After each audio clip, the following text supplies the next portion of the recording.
Uume unapokuwa kawaida unakuwa ni mdogo, ila unapokuwa umesimama unakuwa ni mkubwa. Hii inakaaje? Wengine huwa wanajihisi ni tatizo, lakini kitaalamu hili sio tatizo, ni jambo la kawaida. Na kwa nini inakaa hivyo?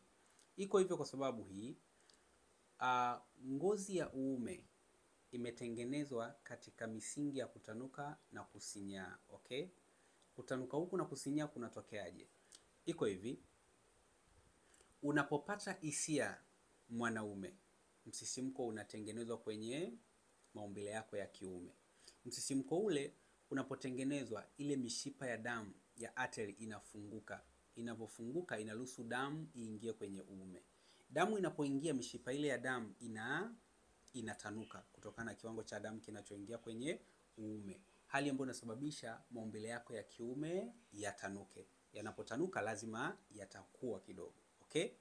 Sasa msisimko unapokuwa umepungua au umepotea kwenye maumbile yako ya kiume, ile mishipa inayotoa damu kwenye uume ya vein inafunguka. Inapofunguka ile damu inatoka kwenye uume, hali ambayo inasababisha tena mishipa ile mishipa ya damu inaanza kusinyaa. Inaposinyaa ndipo inapelekea maumbile yako tena yanaonekana ni madogo. Kwa hiyo kutanuka na kusinyaa kwa maumbile ya mwanaume ni kawaida. Itatanuka kipindi ambacho una msisimko kwenye maumbile yako ya kiume, itasinyaa kipindi ambacho uko katika mazingira ya kawaida. Kwa hiyo hili sio tatizo. Karibu sana, niwatakie wakati mwema.